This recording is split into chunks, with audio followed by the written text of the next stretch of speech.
Hello friends, कैसे हैं आप लोग। आज मैं अपने एक नए वीडियो के साथ आपके समक्ष आई हूँ। तो हमने जैसे कि फर्स्ट वीडियो में हमने देखा था इंट्रोडक्टरी पार्ट। ये हमारा फर्स्ट चैप्टर है एंशिएंट इंडिया का, जिसमें हम हिस्टोरिकल सोर्सेस पढ़ेंगे। ये मतलब बहुत इम्पॉर्टेंट चैप्टर है ये। और इससे एक दो क्वेश्चन तो एग्ज़ाम में ऑब्जेक्टिव या सब्जेक्टिव टाइप के आ ही जाते हैं। तो ये हमारा हिस्टोरिकल सोर्सेज है, थोड़ा बड़ा है लेकिन मैं हाफ ऑफ करके आपको ये प्रोवाइड कर दूँगी। ओके, तो सबसे पहले हम हिस्टोरिकल सोर्सेज के बारे में जानते हैं कि हिस्टोरिकल सोर्सेज क्या होता है। कि उससे हम पास्ट के इवेंट के बारे में पता चलता है कि पास्ट टाइम में हुआ क्या था। तो यहाँ पे दो तरह का हिस्टोरिकल सोर्स, लिटरेरी सोर्स और आर्कियोलॉजिकल सोर्स। चलिए एक मैं आपको ये जैसे देखते हैं, ठीक है। हिस्टोरिकल सोर्स दो टाइप के, लिटरेरी सोर्स, आर्कियोलॉजिकल सोर्स। पहले हम लोग लिटरेरी सोर्स के बारे में जानते हैं कि लिटरेरी सोर्स में क्या क्या है। तो जैसा कि लिटरेरी सोर्स में भी दो टाइप के हैं, indigenous sources and the foreign sources. और फिर इंडिजीनियस सोर्स में फिर टू टाइप है, रिलीजियस एंड सेकुलर। और फिर अगर हम रिलीजियस में आए तो रिलीजियस में फिर तीन टाइप है, ब्राह्मण, बुद्धिस्ट और जैन टेस्ट। तो इस तरह हमें पढ़ना है। और फिर अगर हम ब्राह्मण में देखें कौन कौन टेस्ट है, तो उसमें दो तरह, एक श्रुति एक स्मृति। श्रुति जो कि सुन एक दूसरे को सुना सुना के हुआ, और स्मृति जो कि प्रॉपर लिखा गया है। उसमें श्रुतिस में आएंगे वेदास, ब्राह्मणा, अर्यंका, उपनिषद। और स्मृति में वेदांगा, स्मृतिस और एपिक, पुराण। उसी तरह बुद्धिस्ट टेस्ट जो है वो दो पार्ट में डिवाइड किया, एक पाली, अनुपाली। पाली में हुआ त्रिपिटक, दीपवंशा, महावंशा, मिलिंद पानो। वही अगर अनुपाली में देखें तो दिव्य वदान, आर्य मजनू, श्री मुलकल्पा। फिर एक थर्ड है ललित विस्तार। और फिर जैन में भी हम कुछ उसके अंक के बारे में, 12 अंक के बारे में पढ़ेंगे। तो मैं आपको यहाँ पे दे दी हूँ टेबल की किस तरह डिवाइड किया गया है। चलिए अब हम लोग अपने बुक में आते हैं। तो बस यहाँ पे वही चीज़ को लिखा गया है। जैसे मैंने बोला था कि दो तरह के लिटरेरी, आर्कियोलॉजिकल लिटरेरी में हम पढ़ते हैं तो दो टाइप है, इंडिजीनियस एंड फॉरेन।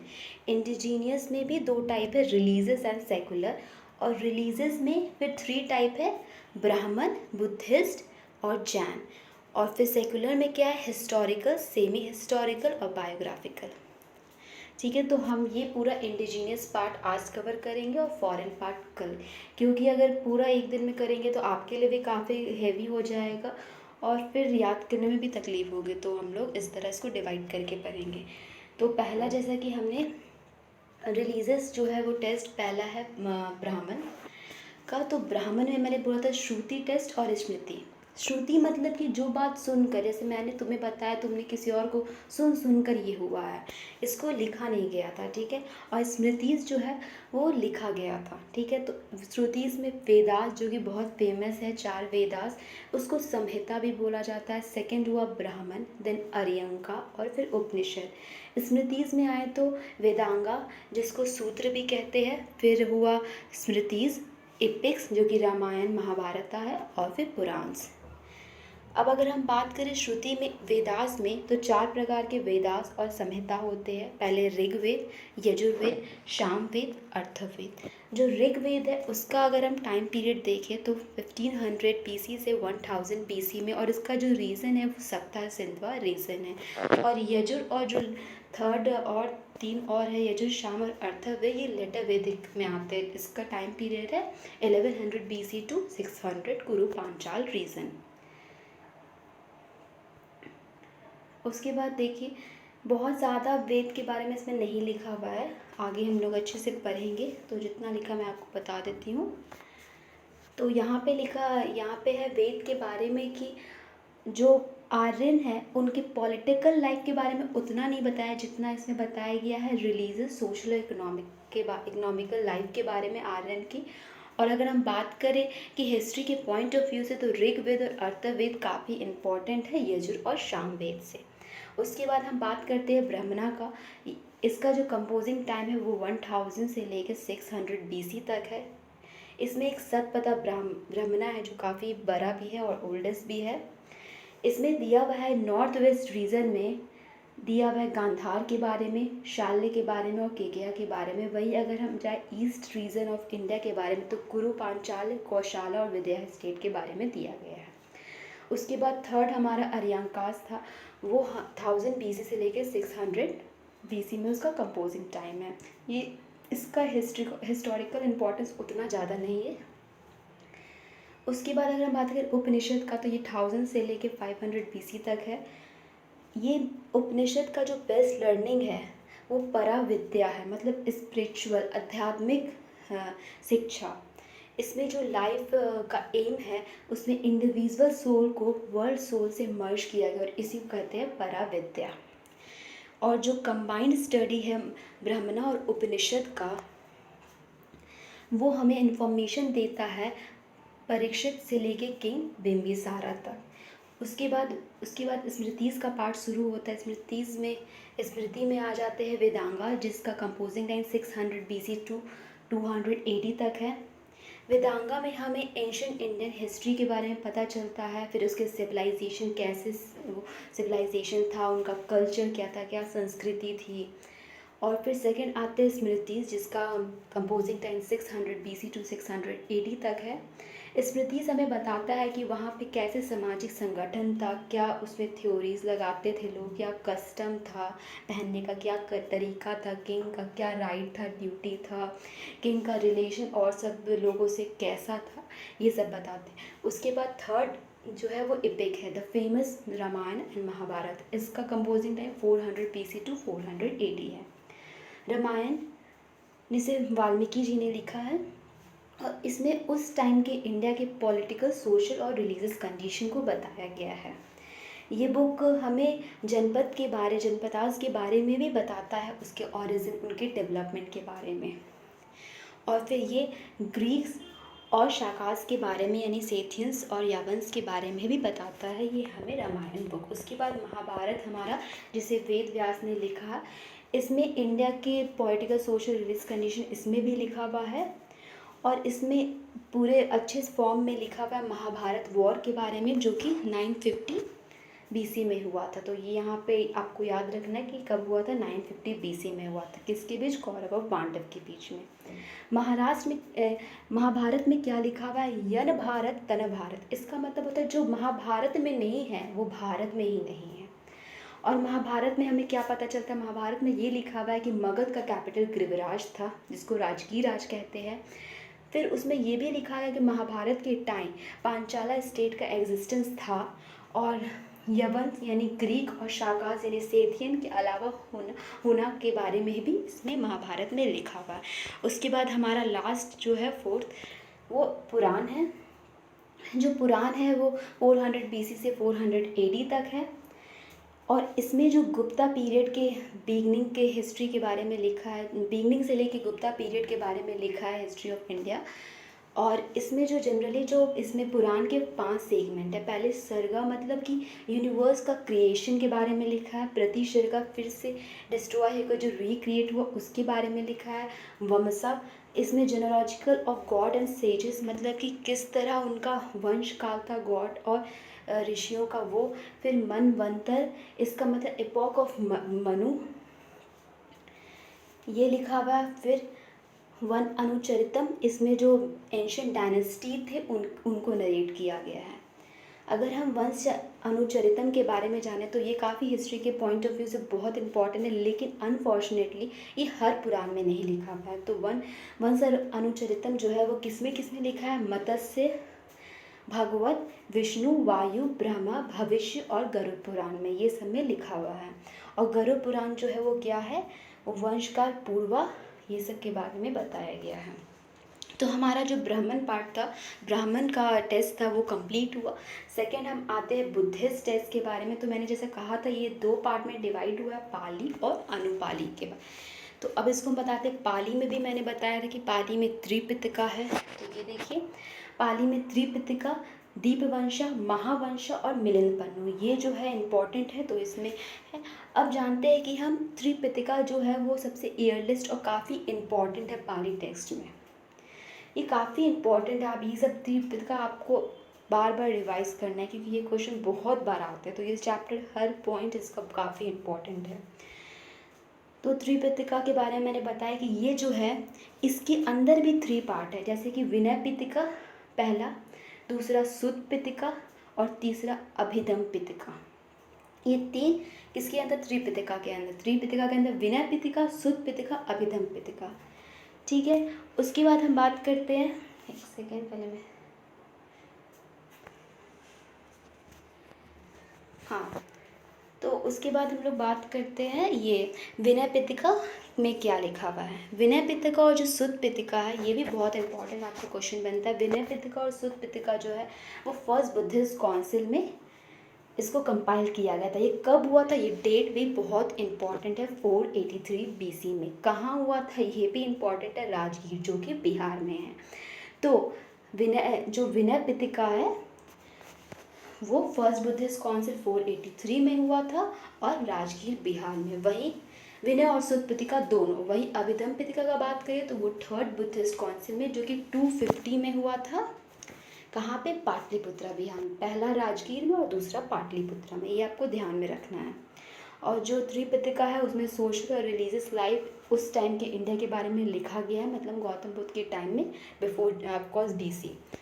विनय पितिका में जो है अब क्या लिखा हुआ है उसके बारे में जानते हैं। विनय पितिका में एक्चुअली जो मोनेस्टिक लाइफ था, बुद्धिस्ट का क्या लाइफ था, कैसे उनका रूल रेगुलेशन था, वो सब इसमें लिखा हुआ है।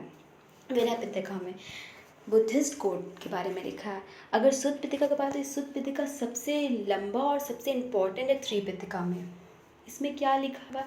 इसमें कुछ निकाय है, उसको हम जान लेते हैं। तो सबसे पहले दिग् निकाय है, उसमें अभिभदा सुता है। अभिभदा सुता है जिसमें क्या लिखा हुआ है, जो क्षेत्रीय लोग का एक स्पेशल प्राइड होता है ब्लड प्योरिटी का, उसके बारे में डिस्क्राइब किया। और ये बहुत इंपॉर्टेंट अंगुत्तर निकाय सुत पितिका में ही आता है। तो इसमें 16 जनपद, यहाँ से ही हमें बुद्धिस्ट टेक्स्ट के इसी बुक से हमें अंगुत्तर निकाय से हमें पता चला 16 महाजनपद के बारे में। और फिर आता है कुदका निकाय। कुदका निकाय जो सुत पितिका का, उसके जताका में क्या दिया हुआ है, जो बुद्धिस्ट जो गौतम बुद्ध थे उनके जो प्रीवियस बर्थ का जो 549 कहानी बताई गई, ऐसे ऐसे उनका जन्म हुआ था, तो ये जताका में लिखा गया था। और जो कंपाइलेशन है जताका का वो शुरू हुआ था 1st सेंचुरी BC में। और ये जो भी उनका स्टोरीज़ है उनके प्रीवियस बर्थ का, इतने ही नहीं, ये कहाँ लिखा हुआ है, भरूच और सांची स्तूप के रेलिंग पे भी इसको कार्व किया हुआ है, तो वो वहाँ पे भी है। तो इससे पता चलता है कि सही है। उसके बाद आते हैं कि जो कंपाइलेशन है वर्सेस पार्ट का, वो जो है वो कब किया गया है, वो कंप्लीट हुआ है 2nd सेंचुरी AD में। और जताका जो है वो रिलीजियस और कल्चर टेक्स्ट है, लेकिन इसमें सोशल और इकोनॉमिक कंडीशन भी उस टाइम का काफ़ी हद तक लिखा हुआ है। उसके बाद मैंने विनय पितिका के बारे में बोला जिसमें बुद्धिस्ट कोड है। सुत पितिका के बारे में बताया मैंने, दिग् निकाय, अंगुत्तर निकाय और जताका। उसके बाद अभिधम पितिका। इसमें क्या है, इसमें बेसिकली बुद्धिस्ट का डॉक्टर ऑफ बुद्धिस्ट स्कोलिस्टिक मैनर, मतलब कि इसमें उनके टीचिंग के बारे में क्या फ्रीजिंग क्या था, उनका थ्योरी, उनके बारे में ये बताया गया है। तो ये हमारा त्रिपितिका का हो गया। उसके बाद पाली में 2nd था दीपवंशा और 3rd था महावंशा। ये दोनों में क्या लिखा हुआ है, ये दोनों में श्रीलंका के हिस्ट्री के बारे में लिखा हुआ है कि श्रीलंका क्या हिस्ट्री था, ये लिखा हुआ है। और ये जो है ये सब के से हमें मॉडर्न हिस्ट्री के बारे में बहुत कुछ पता चला। उसके बाद हमारा 4th है मिलिंद पन्नू। मिलिंद पन्नू में क्या है कि इसमें मिलिंद जो है ग्रीक किंग मिलिंद, जिसे मिनांडर कहा जाता है, इंडो ग्रीक रूलर, इनके और बुद्धिस्ट मॉन्ग नागसेना जिनको नागार्जुन भी कहा जाता है, ये दोनों के बीच डायलॉग है फिलोसफिकल मैटर पे। तो इस चीज़ को इसमें दर्शाया गया है। और इसमें इतना ही नहीं, इसमें रिलीजियस और सोशल लाइफ भी बताया गया है नॉर्थ वेस्ट इंडिया का 1st और 2nd सेंचुरी के टाइम। तो ये अब हमारा पाली खत्म हो, तो मैंने पाली में बताया आपको त्रिपितिका, दीपवंशा, महावंशा और मैंने आपको बताया मिलिंद पन्नू। ठीक है, अब अनुपाली में आते हैं। अनुपाली में दिव्य वदान अनुपाली में हो गया दिव्य बतान, आर्य मंजू श्री कल्पा, ये हो गया, और एक है ललित विस्तार। तो इसमें क्या है, दिव्य बतान में जो है लेटर किसके बारे में है, लेटर मौर्य किंग और शुंगा किंग के बारे में, पुष्यमित्र शुंगा, ठीक है। फिर आते हैं हम आर्य मंजू श्री मुल्कम कल्पा, इसमें क्या, उसमें लेटर था, इसमें प्री मॉडर्न है और वर्धनातक यानी हर्षवर्धन था। ललित विस्तार में क्या है, इसमें गौतम बुद्ध के एक्ट के बारे में और साथ ही साथ रिलीजियस और सोशल लाइफ के बारे में। ये तो हमारा यहाँ बुद्धिस्ट खत्म हुआ। उसके बाद हम आते हैं जैन टेक्स्ट के बारे में। तो जो जैन टेक्स्ट है उसमें रिलीजियस और सोशल भी है। अब ये हम लोग जानते हैं। तो जो जैन टेक्स्ट है वो कब कंपाइल हुआ, वो 6th सेंचुरी एडी में हुआ, जब जैन महासभा, सेकंड जैन महासभा हुआ था। ये बहुत इंपॉर्टेंट है, आपको याद करना है। गुजरात के वल्लभी में होता है। ये भी क्वेश्चन आ सकते हैं कि सेकंड जैन महासभा कहाँ हुआ था, तो वल्लभी गुजरात में हुआ था। कब हुआ था, तो 6th सेंचुरी एडी में हुआ था। उसी टाइम हमारा ये जैन टेक्स्ट कंपाइल हुआ है।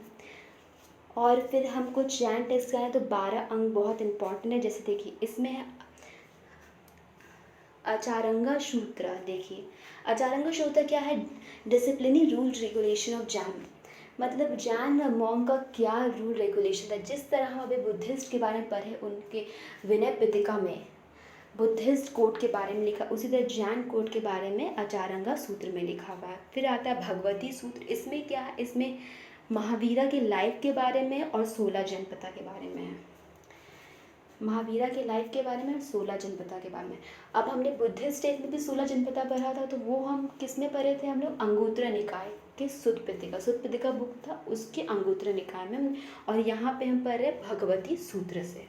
ये पता चला। देखिए दोनों में आप कंपेरिजन करेंगे तो फिर आपको याद करने में भी ईजी पड़ेगा। कि फिर यहाँ पे है नामधर्म कथा सूत्र। इसमें प्रेजिंग ऑफ महावीरा है, उनकी टीचिंग के बारे में ये लिखा है। अगर बुद्धिस्ट का बात करें तो अभिधम पिटिका था, ठीक है। उसके बाद अंतगाता दशाओं और अनुतारो वैवाहिक दशाओं, इसमें क्या लिखा हुआ है, जो फेमस जैन मॉन्क है उसके लाइफ स्टोरीज के बारे में लिखा है। और फिर एक और है विवागा स्वयं सूत्र। इसमें कर्म फल, जो फ्रूट ऑफ एक्शन, उनके बारे में डिस्कशन है कि कर्म फल जो कैसा करेगा क्या फल मिलेगा, ये सब लिखा है। फिर आता है भद्रबाहु चरिता। इसमें जो जैन आचार्य भद्रबाहु है उनके लाइफ स्केच के बारे में लिखा, और साथ ही साथ क्या लिखा हुआ है, चंद्रगुप्त मौर्य जो कि उसके मौर्यन किंग है, उनके बारे में भी लिखा हुआ है। उसके बाद आता है परिशिष्ट पर्वा। जो परिशिष्ट पर्वा है ये लिखा गया है जैन आचार्य हेमचंद के द्वारा, जो कि काफ़ी इम्पोर्टेंट रखता है जैन टेक्स्ट में। तो ये हमारा रिलीजियस पार्ट ख़त्म हुआ।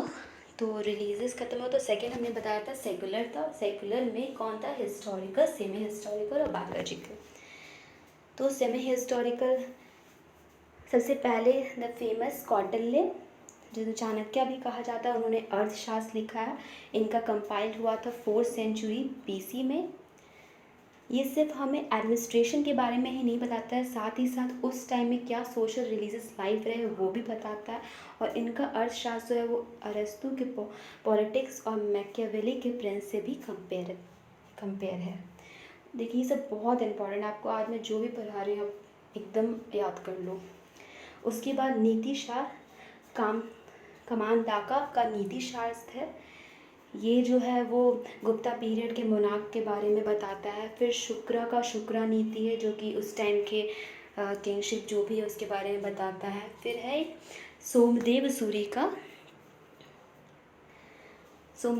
का क्या है, नीति सार नीति वाक्य मित्रा, ये भी उस टाइम के स्टेट ऑफ कंडीशन बताता है। फिर बृहस्पत्या अर्थशास्त्र, जो कि बृहस्पति ने लिखा है बृहस्पत्या अर्थशास्त्र, जो कि कौटिल्य के अर्थशास्त्र के बारे में बताया है। फिर ये देखिए ये काफ़ी अच्छा है, जो कि सबसे पुराना हिस्टोरिकल रीडिंग है, काफ़ी पुराना है, रजत रंगनी।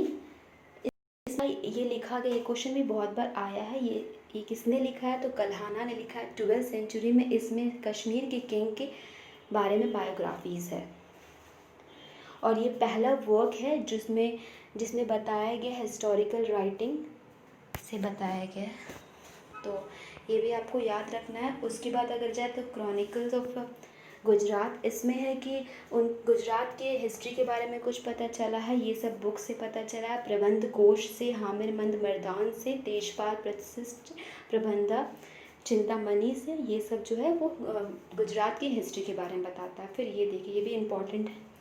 यहाँ पे एक बुक है तारीख़ सिंध व हिंद। ये जो था बुक, ये अरबिक लैंग्वेज में था। इसे लिखा गया था काजी इस्माइली, जो कि मोहम्मद बिन कासिम के द्वारा काजी अपने दरबार में इन्हें अपॉइंट किया था। इन्होंने लिखा था तारीख़ सिंध व हिंद अरबिक लैंग्वेज में, और इसी को पर्शियन लैंग्वेज में किस नाम से बुक लिखा? चाचा नामा के नाम से। तो ये क्वेश्चन भी बहुत बार आता है, चाचा नामा किसने लिखा है लैंग्वेज है, तो चाचा नामा के नाम से किसने लिखा? अली बिन हमिद कुफी ने लिखा 1216 AD में। चाचा नामा को एक और चीज़ बोलते हैं, फ़तेहनामा ए सिंध, और ये इसमें डिस्क्रिप्शन क्या है? मोहम्मद बिन कासिम जो है उनके बारे में है, सिंध को जब उन्होंने जीता था उसके बारे में। उसके बाद हम हिस्टोरिकल भी हमारा ख़त्म। अब आते हैं सेमी हिस्टोरिकल में सबसे पहले जो है पाणिनि ने अष्टाध्यायी लिखा। ये ग्रामर बुक है, बहुत इंपॉर्टेंट आपके लिए ये भी बनता है। तो इसमें तो ग्रामर का है लिखा है, और साथ में इसमें जो प्री मॉडर्न और मॉडर्न पीरियड के पॉलिटिकल कंडीशन को भी काफ़ी हद तक लिखा गया है। उसके बाद गार्गी जो है उन्होंने गार्गी संहिता लिखा है, और ये एक योग पुराण का पार्ट है, और इसमें ये बेसिकली ये ज्योतिषी टेस्ट है, और इसमें ग्रीक और सेथियन इन्वेजन के बारे में भी लिखा है। उसके बाद पतंजलि का महाभाष्य आते हैं, तो ये एक जो पाणिनि अष्टाध्यायी उसी को बताया गया अच्छे तरीके से डिटेल में, और इसी एक प्रोवाइड करता है काफ़ी हिस्टोरिकल अच्छा मटेरियल। फिर कालिदास का मालविका अग्निमित्र, ये भी बहुत इम्पोर्टेंट है। तो ये एक ड्रामा है, ये कालिदास का पहला ड्रामा है मालविका अग्निमित्र। इसमें क्या है? सुंगा डायनेस्टी और जो प्रीवियस जो रॉयल डायनेस्टी थे उनके पॉलिटिकल कंडीशन के बारे में बताया गया है, और इसे मिरर ऑफ इंटीरियर लाइफ और रॉयल डायनेस्टी भी कहते हैं। फिर विशाखा दत्ता ने लिखा है मुद्र राक्षसम, ये भी एक ड्रामा है, और इसमें क्या है? चंद्रगुप्त मौर्य के बारे में डिस्क्रिप्शन दिया हुआ है, और साथ ही बताया गया है उनके प्राइम मिनिस्टर जो चाणक्य है उनके बारे में बताया है। फिर कंटेम्प्रेरी किंग के बारे में बताया है। फिर इसमें डिस्क्राइब हुआ है कि कैसे चाणक्य उन्हें असिस्ट करते थे चंद्रगुप्त मौर्य को कि वो अनंदा डायनेस्टी को जीत पाए, ये सब लिखा हुआ है, और उस टाइम के सोशियो इकोनॉमिक कंडीशन के बारे में भी लिखा हुआ है। अब हम आते हैं बायोग्राफिकल की, सबकी बायोग्राफी पे कुछ कुछ बुक लिखा हुआ है, ठीक है, मोस्ट इम्पॉर्टेंट सब कुछ है। तो बानावर्ड ने लिखा है हर्षचरिता, किसके लिए? हर्षवर्धन के लिए, 620 AD के टाइम। ये ईयर लिस्ट बुक है, ये बायोग्राफी का बात करें तो ईयर लिस्ट है ये। इसमें क्या क्या लिखा हुआ है? तो ये संस्कृत लैंग्वेज में है, और इसमें 8 चैप्टर है, और जो पहला 3 चैप्टर है वो बानाभट्ट की ऑटोबायोग्राफी, वो खुद के बारे में अपना लिखे, और जो रेस्ट 5 चैप्टर है वो हर्षवर्धन के बारे में लिखा हुआ है। और इसमें काफ़ी अच्छे से उनके कोर्ट लाइफ के बारे में बताया गया, और सोशल और रिलीजियस लाइफ के। उसकी वाघपति राज ने गौदवाहु ने लिखा है गौदवाहु। इसमें क्या है? यशोवर्मन जो कि एक चंद्रा रूलर है, कन्नौज का चंद्रा रूलर है, उनके बारे में लिखा है, कैसे वे जो गौद किंग वाधा है उसको हराते हैं, इसके बारे में इन्होंने लिखा है। उसके बाद पद्मा गुप्ता आता है, पद्मा गुप्ता परिमल, इन्होंने लिखा है नावल साहसंका चरित्र। इसमें किसके बारे में लिखा है? वाघपति मुन जो कि मालवा के पारामर रूलर है। उसके बाद बलाल ने लिखा है भोज प्रबंध, इसमें मालवा के परमारा रूलर के बारे में है। फिर ये भी बहुत से सब इम्पोर्टेंट है। बिल्हाना, इन्होंने लिखा है विक्रमचरिता विक्रमादित्य 6 के लिए, जिन्हें विक्रम मन का भी बोला जाता है, और ये कौन है? चालुक्य किंग है कल्याणी के, ठीक है। जब इन्हें थ्रोन मिला तो इनके बारे में डिस्क्राइब किया गया है।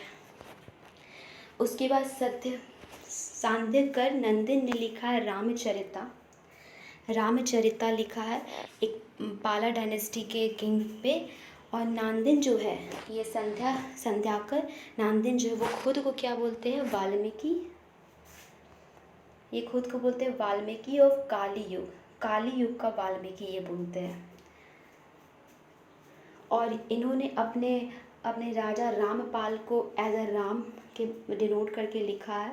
इन्होंने काफ़ी मतलब बहुत ज़्यादा एक्स्ट्रा ऑर्डिनरी स्टाइल से लिखा है, थोड़ा बढ़ा चढ़ा, जितना लोग हैं नहीं उसको काफ़ी बढ़ा के लिखा है कि स्टोरी ऑफ राम का, कि वो रामायण के हीरो है रामपाल, इस तरह करके काफ़ी बढ़ा के लिखा है। और इनके जो वर्सेस मतलब पोइट्री है, इनको हम दव्यराशा काव्य भी कहते हैं। मतलब वैसा वर्सेस, वैसा पोइट्री जिसमें दो मीनिंग हो। उसके बाद आते हैं हेमचंद्र। हेमचंद्र ने क्या लिखा है? हेमचंद्र ने संस्कृत और प्राकृत टेस्ट में कुमारपाल चरिता लिखा है। कुमारपाल के लिए, जो कि चालुक्य सोलंकी रूलर है, अनिहालवारा के है, और इसको दव्यशहर काव्य भी कहा जाता है। और इसमें कुमारपाल के बारे में स्टोरी है, और इन्होंने रूल भी बताया है संस्कृत और प्राकृत ग्रामर का।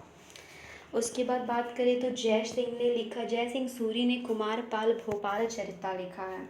इसमें भी कुमारपाल जो उनके बारे में ही बताया गया है। फिर आनंद भट्ट ने लिखा है बलाल चरिता। इसमें बलाल सेना जो है, बंगाल सेना, जो सेना रूलर है बंगाल, उनके बारे में लिखा है।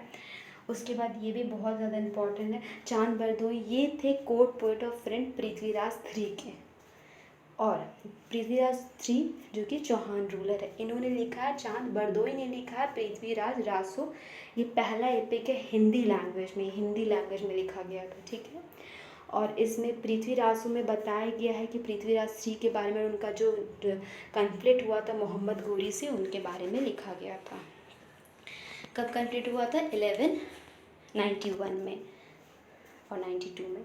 ओके, उसके बाद आते हैं जयनक ने लिखा है पृथ्वीराज विजय, जिसमें उन्होंने बताया है कि क्या स्ट्रगल था पृथ्वीराज III का। फिर जयचंद्र ने लिखा है हामिर काव्य। उन्होंने हामिर देव जो कि रणथंभौर के चौहान रूलर, उनके बारे में बताया है। फिर राजनाथ II, उन्होंने लिखा है अच्युतार्चा भाद्य, ये किंग है, उनके बारे में लिखा हुआ है, ठीक है। तो यहाँ हमारा ख़त्म हो गया। फिर यहाँ पे कुछ कोर्ट पोएट है और उनके नाम हैं, तो ये आप कॉलम वाला पढ़ लीजिएगा। जैसे कि हर्षवर्धन, ये कोर्ट पोएट बाना भट्ट है। यशोवर्मन के वागपति राज है। वागपति मुंज के पद्मगुप्त परिमल है। भोजा के वलाल है। वैसे विक्रमादित्य VI के बिल्हाना है। फिर रामपाल के सत्यकर नंदन है। फिर कुमारपाल के हेमचंद, और ये कुमारपाल जय सिंह सूरी।